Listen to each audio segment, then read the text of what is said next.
माना जाता है कि भगवान विष्णु जब चारों धामों पर बसे अपने धामों की यात्रा पर जाते हैं तो हिमालय की ऊंची चोटियों पर बने अपने धाम बद्रीनाथ में स्नान करते हैं। पश्चिम में गुजरात के द्वारिका में वस्त्र पहनते हैं, पुरी में भोजन करते हैं और दक्षिण में रामेश्वरम में विश्राम करते हैं। द्वापर के बाद भगवान कृष्ण पुरी में निवास करने लगे और बन गए जग के नाथ अर्थात जगन्नाथ।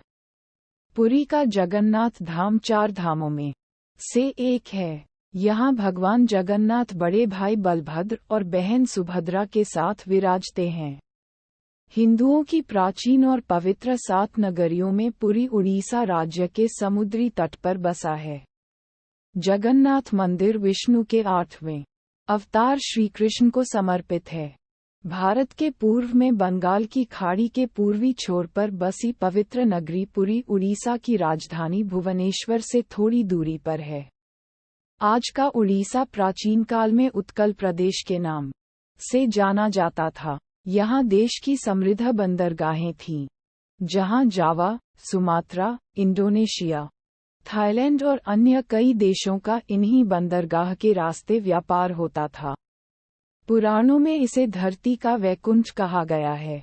ये भगवान विष्णु के 4 धामों में से एक है।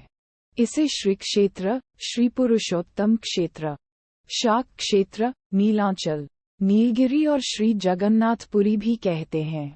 यहाँ लक्ष्मीपति विष्णु ने तरह तरह की लीलाएं की थीं।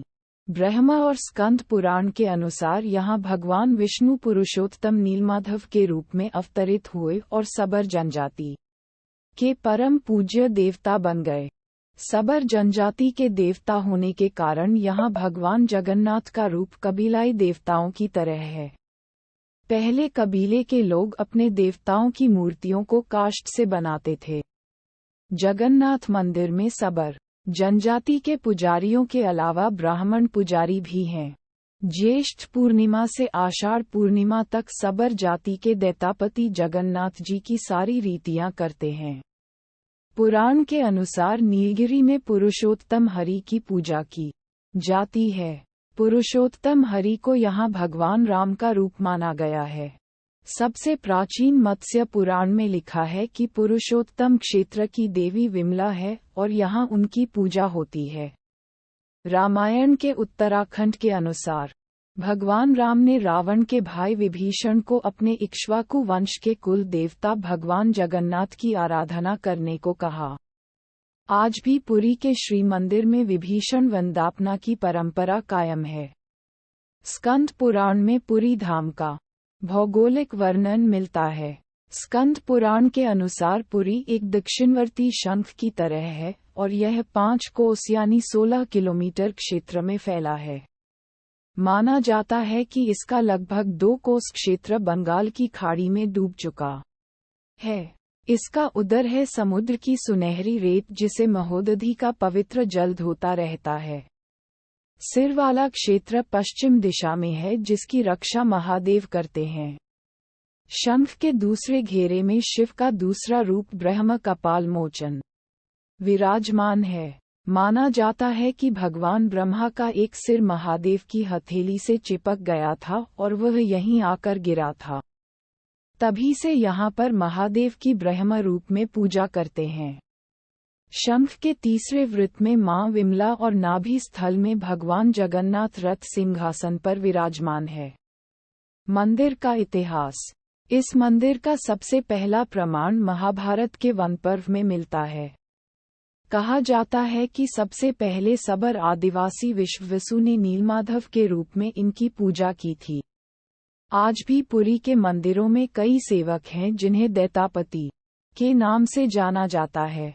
राजा इंद्रदुन ने बनवाया था यहाँ मंदिर। राजा इंद्रदुन मालवा का राजा था जिनके पिता का नाम भारत और माता सुमति था। राजा इंद्रदुन को सपने में हुए थे जगन्नाथ के दर्शन। कई ग्रंथों में राजा इंद्रदुन और उनके यज्ञ के बारे में विस्तार से लिखा है। उन्होंने यहाँ कई विशाल यज्ञ किए और एक सरोवर बनवाया। एक रात भगवान विष्णु ने उनको सपने में दर्शन दिए और कहा, नीलांचल पर्वत की एक गुफा में मेरी एक मूर्ति है, उसे नीलमाधव कहते हैं।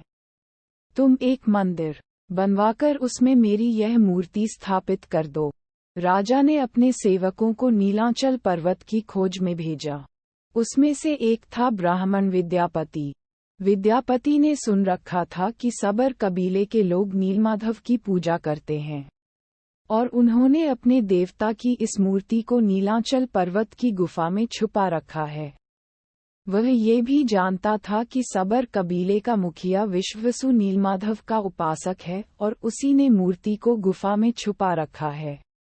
चतुर विद्यापति ने मुखिया की बेटी से विवाह कर लिया। आखिर में वह अपनी पत्नी के जरिए नीलमाधव की गुफा तक पहुंचने में सफल हो गया। उसने मूर्ति चुरा ली और राजा को लाकर दे दी।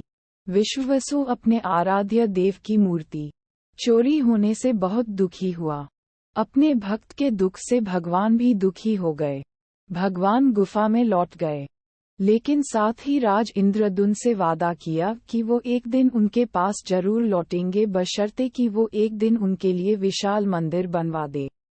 राजा ने मंदिर बनवा दिया और भगवान विष्णु से मंदिर में विराजमान होने के लिए कहा। भगवान ने कहा कि तुम मेरी मूर्ति बनाने के लिए समुद्र में तैर रहा पेड़ का बड़ा टुकड़ा उठाकर लाओ, जो द्वारिका से समुद्र में तैरकर पुरी आ रहा है। राजा के सेवकों ने उस पेड़ के टुकड़े को तो ढूंढ लिया, लेकिन सब लोग मिलकर भी उस पेड़ को नहीं उठा पाए। तब राजा को समझ आ गया कि नीलमाधव के अनन्य भक्त सबर कबीले के मुखिया विश्ववसु की ही सहायता लेना पड़ेगी।